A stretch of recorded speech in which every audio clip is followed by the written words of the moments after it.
राधे राधे। जय श्री कृष्णा।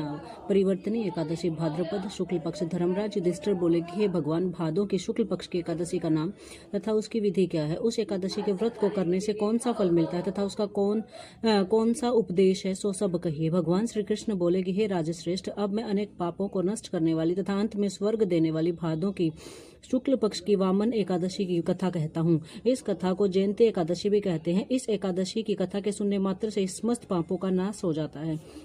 इस एकादशी के व्रत का फल वाजपेय यज्ञ के फल से भी अधिक है।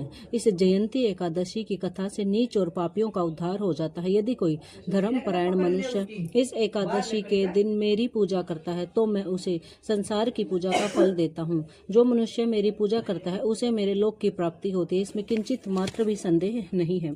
जो मनुष्य इस एकादशी के दिन भी वामन भगवान की पूजा करता है वह तीनों देवताओं अर्थात ब्रह्मा विष्णु महेश की पूजा करता है। जो मनुष्य इस एकादशी का व्रत करते हैं उन्हें इस संसार में कुछ भी करना शेष नहीं रहता। एकादशी के दिन श्री विष्णु भगवान करवट बदलते हैं, इसलिए इसे परिवर्तनीय एकादशी भी कहते हैं।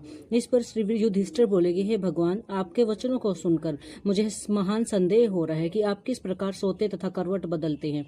आपने बलि को क्यों बांधा और वामन रूप धारण करके क्या लीलाएं की?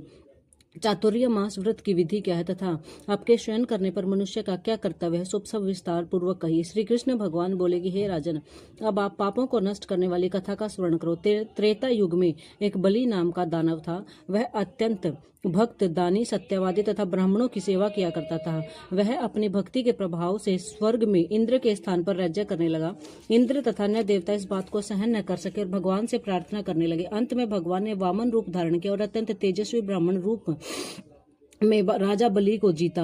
इस प्रकार युधिष्ठिर बोले कि हे जनार्दन, आपने वामन रूप धारण करके बलि को किस प्रकार जीता, सो सब सविस्तार समझाइए। श्री कृष्ण भगवान बोले कि हे राजन, मैंने वामन का रूप धारण करके राजा बलि से याचना की कि हे राजन, तुम मुझे 3 पैर भूमि दे दो, इसके तुम्हें 3 लोक के दान का फल प्राप्त होगा। राजा बलि ने इस छोटी सी याचना को स्वीकार कर लिया और वह 3 पग भूमि देने को तैयार हो गया। तब मैंने अपने आकार को बढ़ाया। भूलोक में पैर, भूवलोक में जंघा, स्वर्गलोक में कमर, महलोक में पेट, जनलोक में हृदय, तपलोक में कंठ और सत्यलोक में मुख रखकर अपने सिर को ऊंचा उठा लिया। उस समय सूर्य, चंद्र, नक्षत्र, इंद्र तथा अन्य देवता आदि शास्त्रानुसार मेरी स्तुति करने लगे। उस समय मैंने राजा बलि को पकड़ा और पूछा कि हे राजन, अब मैं तीसरा पैर कहाँ रखूं? इतना सुनकर राजा बलि ने अपना सिर नीचा कर लिया। उस पर मैंने तीसरा पैर रख दिया और वह भक्त दानव पाताल को चला गया। जब मैंने उसे अत्यंत विनीत हो पाया तो मैंने उसे कहा कि हे बलि, मैं सदैव तुम्हारे पास ही रहूंगा।